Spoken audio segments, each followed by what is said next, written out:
Ah, ah. Okay. Hey, I'm Alec. This is Lunchbox Radio Sunday Edition. Let's talk about music rights.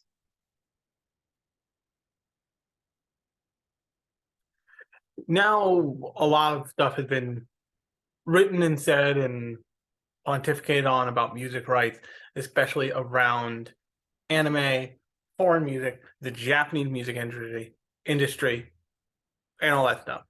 But here's the thing that I think is really weird and interesting and makes me constantly think about music rights when I'm watching, at this point, anything, but specifically anime, and that is that, or animation in general, and that is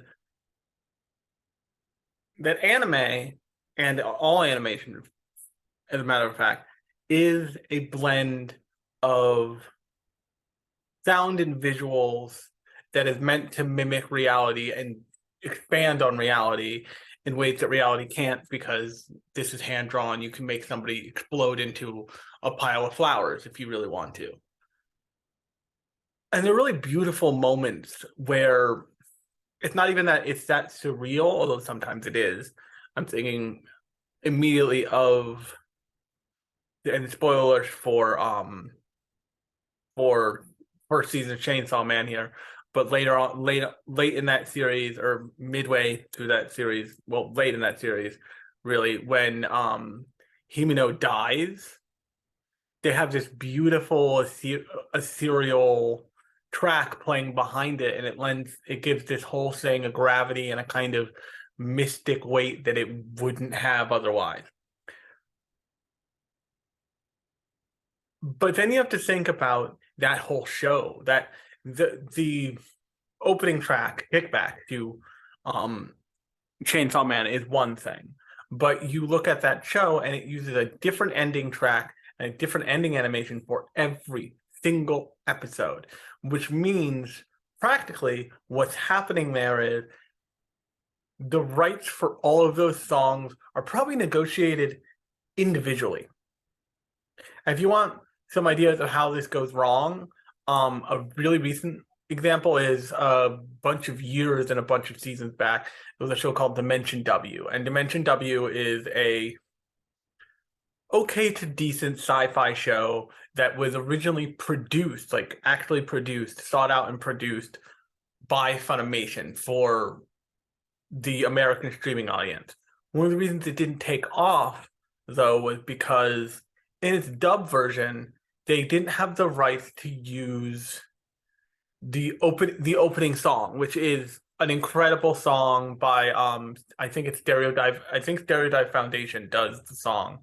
And I'll drop links to the songs in the description of this video and in the podcast description, so you can go find all of them. But the Stereo Dive track, the rights for whatever didn't carry over to the English dub version. So on Funimation's own website, if you watch the show subtitled, meaning as it came out, or if you watch the show dubbed, meaning a week to, or at that time, a week and a half after, or at first a week or a couple of days after it originally aired, you'd get two totally different experiences, because the opening sequence was part of the experience of that show. That show lacked a certain kind of feel without that opening sequence. There's a bunch of different examples of this. Usually they go in a different way from that. Usually what happens is the opening sequence is made with music that is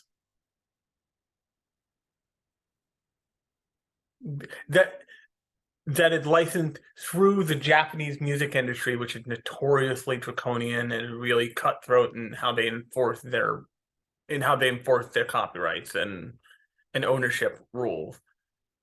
And then that music can't carry forward. And I understand why the Stereodive Foundation and the entire opening, in fact, was cut from Dimension W on the dub, because the other way that it goes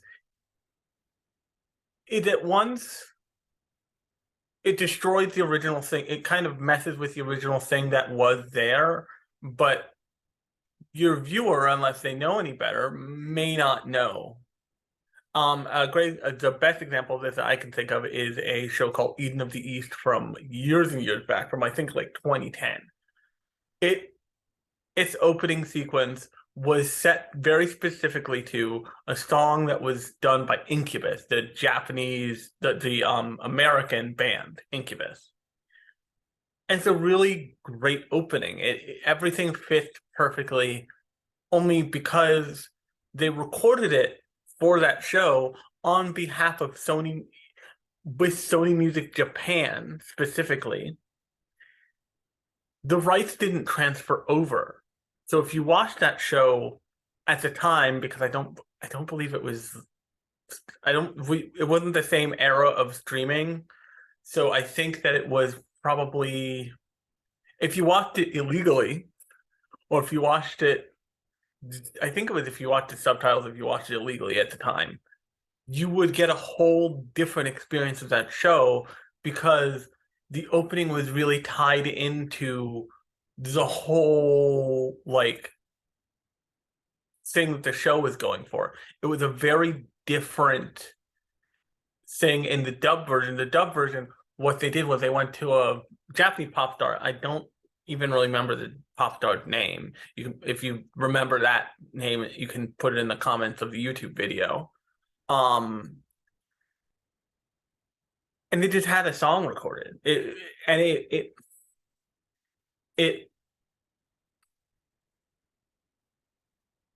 made the opening less relevant, because it felt less like it was as planned as it was supposed to be. Because if you've ever seen Eden of the East, that show is very plotted out in a very specific way, because it's kind of like a fish out of water / amnesia / mystery thriller thing.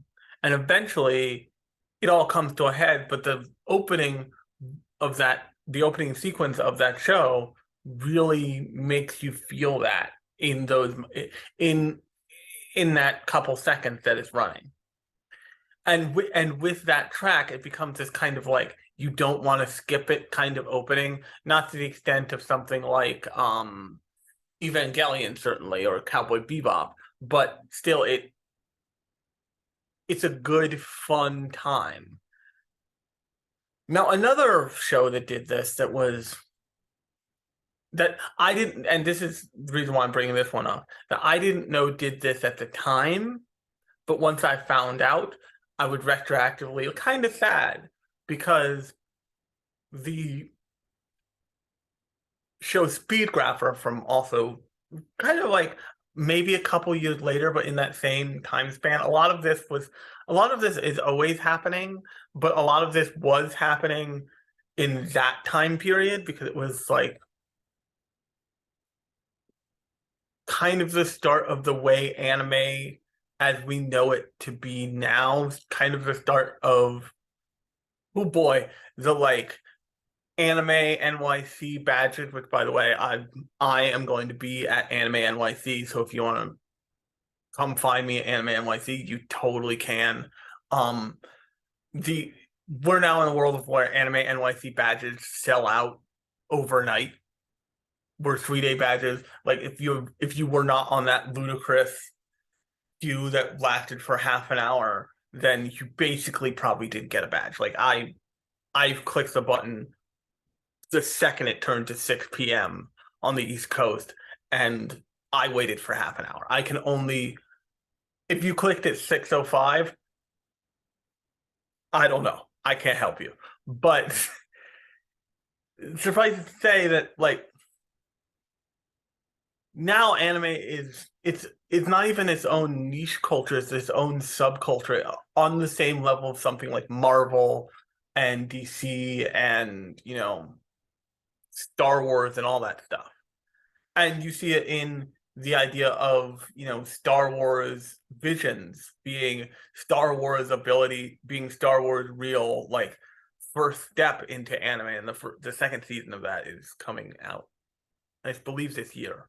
But the reason why I'm going to talk about Speedgrapher is because they used a well-known, and there's a couple different examples of this in anime that actually were not hit by copyright weirdness, probably because the bands said yes themselves instead of just saying yes through their label, which is a different thing.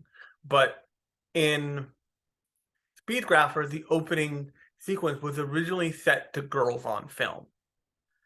And when you go to watch Speedgrapher in dubbed form, it's set to like a techno backing track, and it just kind of this jumble of stuff.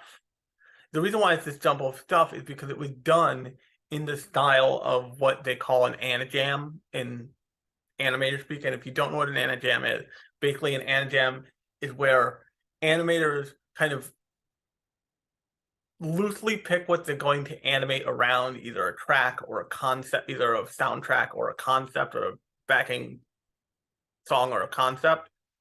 And they all kind of work together, and you're given the last keyframe of someone's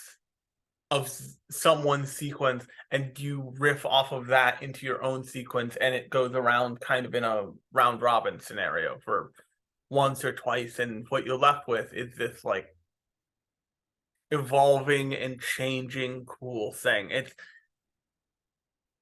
It's kind of like it's well, it's not kind of like, it's a very collaborative version of a way to animate something. And oftentimes what that's doing is that's forcing the animator, after, as long as you're not the first person to animate anything, you have to deal with whatever somebody gives you. Like somebody, like I did this when I was in pre-college and college a little bit. And I remember one in pre-college where I forget what I got, but I turned it into a turtle and a top hat smoking a pipe. And I just kind of handed it off. And it was so out of character for me. The animator I handed it to, who knew me well, just kind of like looked at me like, okay, that's a choice. Okay, weird. But that's kind of how these openings and endings work. They work as this kind of very intentional, if you're missing one piece of the puzzle no longer makes sense art form. And that's why there are, whole playlists. I've made one myself devoted to anime opening and ending songs. And it's part of the reason why on my Thursday edition, which you should totally go listen to, I don't actually put them on here, partially because of what I'm talking about right now.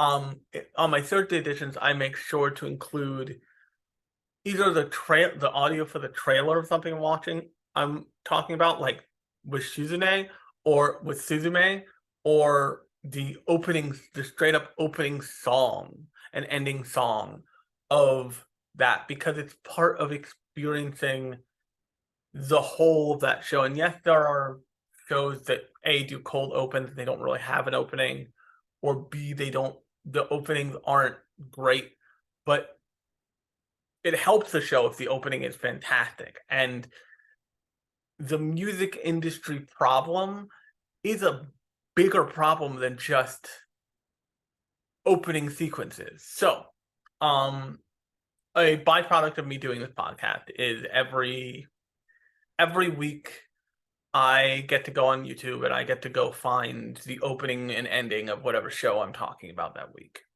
or the trailer of whatever show I'm talking about that week. But the reason why I go to YouTube specifically is because I have software to do nefarious shit with YouTube. But it's because the music infrastructure won't let you just get that stuff easily. And I'm not saying that like artists shouldn't own the right to their work. I'm not saying artists shouldn't be able to, profit off of their work, blah, blah, blah, blah. Artists should have a right to make money off of the things they put out into the world. As someone who went to art school and who uses his art education every day, including when I'm doing stuff like this podcast. I believe with my whole heart that artists have a right to make money off of what they do. Once they do something and they put it out into the world, they have a right to earn money on it. That's not what I'm arguing. What I'm arguing is the kind of middleman arbitrage thing is causing people to lose out on stuff. So what I mean there is, if I want to find, say, say I talk about like Rurouni Kenshin, which there are reasons that you would want to talk about Rurouni Kenshin, blah blah blah blah blah blah. And if I talk about on the podcast, if you listen to the podcast, which you totally should, there's a link to it in the description of this YouTube video. I would go out and I'd find Sakabato, the opening of Rurouni Kenshin. But what I would do is I would go out and find it on YouTube, because YouTube is the only platform that is not so strictly gated that I might not be able to get to it. So if you do it in most of the streaming channels, I mean, you can do it in Spotify, but it's hard to get anything out of Spotify. If you do it in iTunes, it could be locked to a different region, which means you would have to come out of iTunes, literally log out, switch your region, log into a different region, which means you need a different whole thing, and then download the track, and then do whatever you're gonna do. But that's not fun. And yes, this stuff has changed for a lot for the better since I was a young Odaling, but it's still not great. It's still not like what it needs to be. It's still not where it needs to be. What it's really could be is, it could be, oh, I love this random interstitial track from Hunter x Hunter and I want to listen to it on loop. You should be able to do that anywhere. It shouldn't just be like, you shouldn't just be able to do it on Spotify and a free Spotify playlist. You should be able to like pay for that track and not own, because if you can't, and this is an important thing, I said this on Twitter recently, if you can't hold it, you don't own it. Like, if you have Apple Music and you're essentially renting access to every song in your library in Apple Music, you can go and you can purchase those songs outright, but you still don't own those. If you have a CD or a DVD or a Blu-ray, you then get a little more to actually owning the thing you have. So a perfect example of that is Interspecies Reviewers. Interspecies Reviewers is of historical importance, not because of what it is.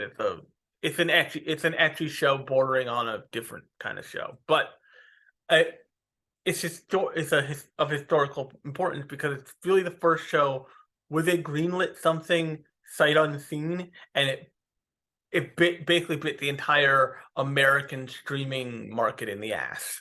Like, it got successively pulled down from everywhere it was, except for sites for those other kinds of shows I mentioned, because people weren't intending it to go that, weren't intending to air anything that went that far. And so it became something that you would want if you were a collector of like rare moments in anime history. So there are tons of people who straight up, including me, who ordered Interspecies Reviewers, not necessarily because we were going to watch it ever, but because we were like, we should own this as like a marker of a weird thing that happened in the kind of media we love. And if we don't do it now, we might not get a chance ever again. And lo and behold, very quickly after that Steelbox was like put out into the world, Crunchyroll bought Right Stuff, and Right Stuff had to split off all of its adult content into a different site called, I think, called buyAnime.com. Because Crunchyroll didn't want to touch any of that any of that stuff with 10-foot pole. But Right Stuff, when Right Stuff was its own thing, was very much a go jump off a bridge and die if you want to edit, if you want to censor art. Art is art, and if it's art, we're gonna sell it when it comes to anime. And that's the right kind of idea to have. And if the music industry, getting back to the ostensible topic of this thing, if the music industry really wants to, like, you know, take the safety off and seriously print money on all of its stuff, what they would do is they would say, okay, you love this song, but you're in another country, fine. Like, we're gonna transliterate the price.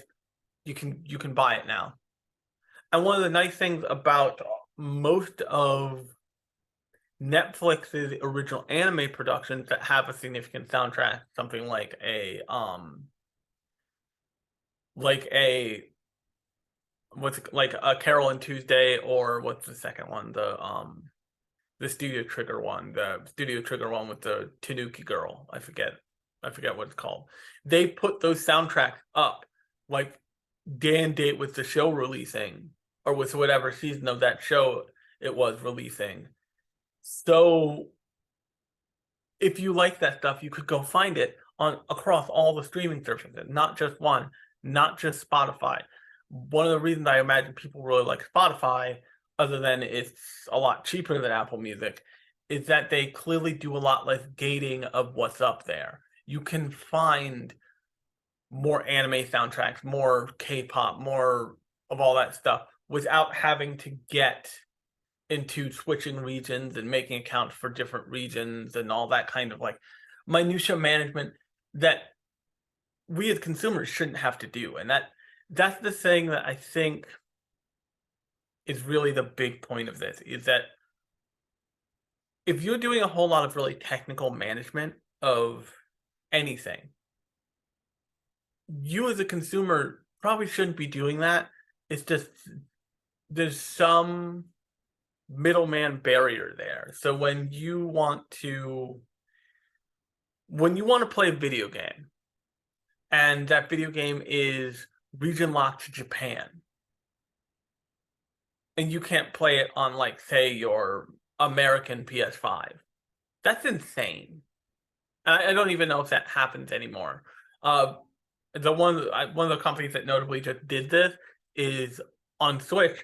There is no region locking as long as you can create an account, and it's not perfect, granted. Like, you can't just say, like, I want to look at the Japanese store with your American account. You have to have a Japanese account. But I think that has to do with laws around like amount of time spent in front of a screen in East Asia that we don't have here in America, because we love freedoms and hate freedom and hate our cornea, especially our small children.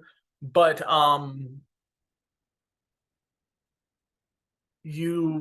long as you can get into that store and you have funds in the correct denomination, you can buy a thing. Like, if you want to just play a demo from the Japanese store, that's a pretty simple process. You don't need a different machine. You don't need to region break your machine. You don't need to, like, do any weird shit. You can just do it. And that means that there's a developer process that doesn't have to be gone through, and it probably makes that easier because you're only developing for one region, and that is the whole world. But B, that means that there is a chance for smaller games that have a smaller fan base domestically to go wide. And that can't happen when stuff is region locked. When you find a really cool, weird region locked game back in the days of, like, the PS2, it was like, oh well, too bad, so sad. You're never gonna play this. You can watch all the Let's Plays on YouTube, but unless you order, either mod your own PS2 or order a region free, which is way more expensive, or second PS2 that's specifically a Japanese region PS2, you're not going to play it.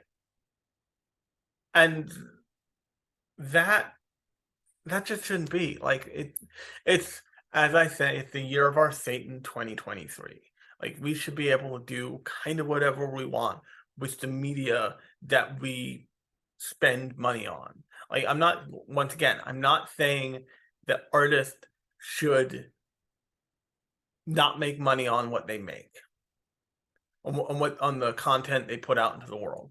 But what I am saying is it's far past time for the kind of middleman class of stuff that is like the music industry, the any kind of entertainment industry that gatekeeps stuff. We should start to press to get them out of the way more.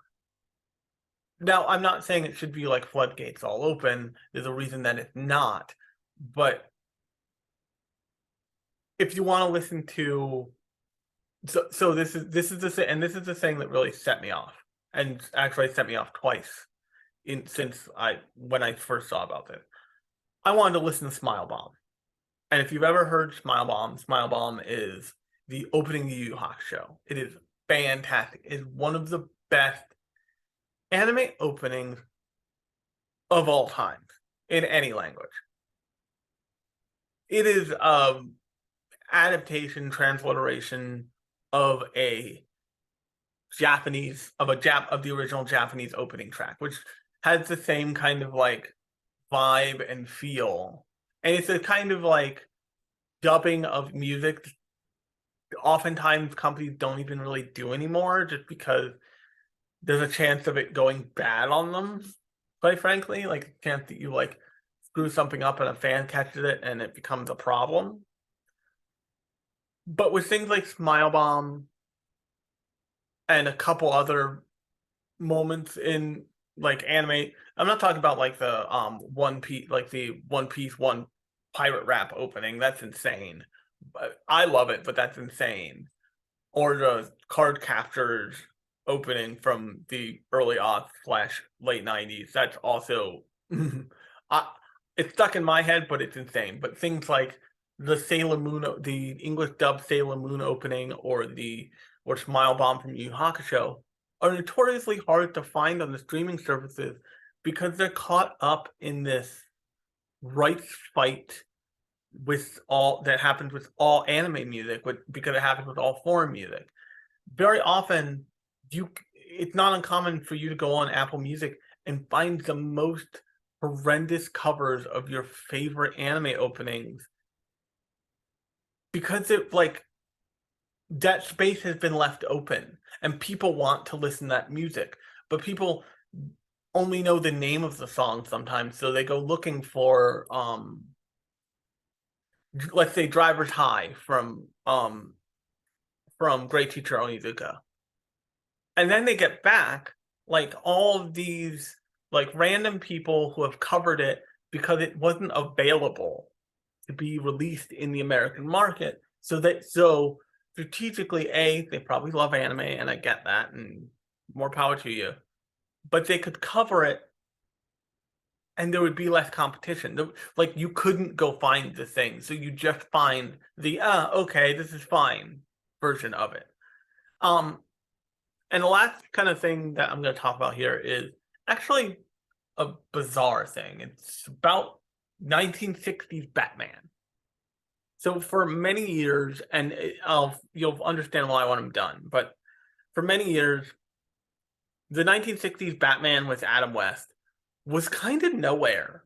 And not only was it kind of nowhere, but the merchandise from that show, like was also kind of nowhere, and it was really weird to a lot of people, and everybody kind of wondered and mused.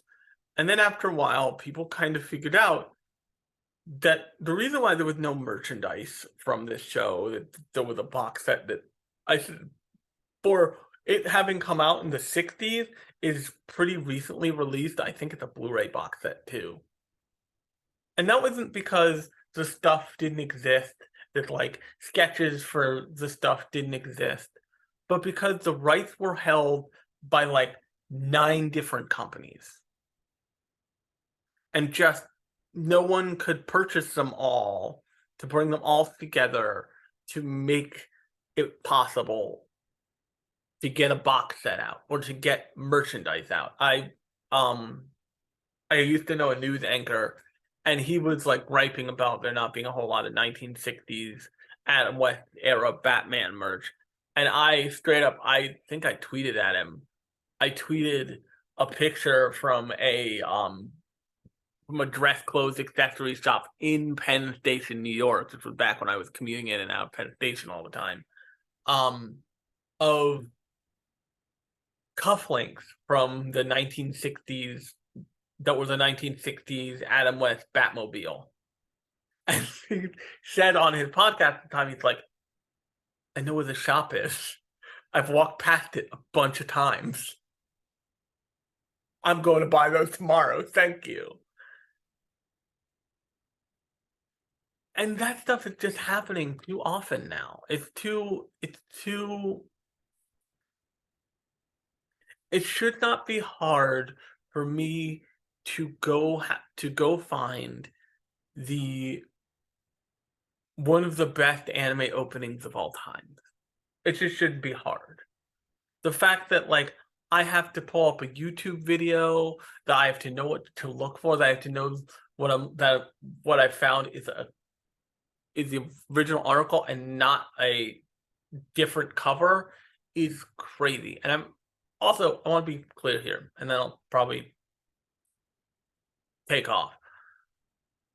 I'm not saying people shouldn't do covers. I think that covers are like a really great way to expand your range as a performer, especially musically, and to honor what you love and all that stuff. And there's a deep tradition of doing covers of songs and of changing songs through doing covers. And even things like I recently in the Thursday edition talked about not only yesterday, what's it called? A Studio Ghibli movie from the early 90s where it revolves around this song called Country Road. And in that movie, they added a plot point, turn Country Road into a different song called Concrete Road. And they do it in both the original Japanese and the English. And it's this really fun moment. So like creativity can be had there. You can be creative with things other people created. It happens all the time. A lot of D&D is about, a lot of Dungeons and Dragons and tabletop role playing is about setting up a world and then having fun in it with the building blocks everybody's brought to the table. But I think we should have access to the genuine article as well. I think that the other thing that struck me about this is I went to make my promo video for my podcast about Suzume, which is the last Thursday edition and you should totally check that out in the podcast feed wherever you listen to your podcast. But when I was making the promo video, I could not find the Road Wimps original track for Suzume, the main character's theme song, when I was making the promo video on Reels and on TikTok. I could only find, and I found the best one I could find, a cover of it. And that's not cool. Like, the original, if you're looking for the original article, if you're looking for the thing that exists, you should be able to find it. And one of the reasons why Google is having issues, one of the reasons why all of these services are having issues is because they're obscuring that from us usually for a reason of profit. With Google, when you type something in, you get like the top half of the first page is useless now because people are buying ads, people are gaming SEO, all this other stuff. And like, you have to go halfway down the page to find the thing you need. Well, and I've experienced that both in my professional and personal life. It sucks. that should not be also true of music. It should not be also true of streaming properties. When you look for where a movie is streaming, very often now, what you'll get is not the site it's actually streaming on. You'll get a placeholder page that they're using that Netflix or Hulu is using for SEO purposes for that movie, because at one point in the distant past, you could stream it on those services. That's not cool. What that does, and I'm going to leave it here, is it creates a negative relationship point between that service and a potential or current customer. If I'm looking to watch, I'm watching through Korra, through Legend of Korra again, but let's say if I'm looking to watch Terminator and I type in, or Terminator 2, and I type in Terminator 2, and the first thing I get is a Netflix link. I don't know if it's on Netflix or not. First thing I get is a Netflix link, and I click it, and I can't play the music, I can't play the movie from there. That's some good old-fashioned bullshit. Like that's not okay. There's no other reason that that's there than for Netflix to get in your face. There's no other reason that's there than a profit motive. And now it's not even a profit motive of a product that you can buy. It's a profit motive of, oh yeah, Netflix exists. And what Netflix is hoping, and perhaps this works, is, oh, you don't find a way to watch Terminator 2 easily? Oh yeah, I'll just turn on Netflix instead.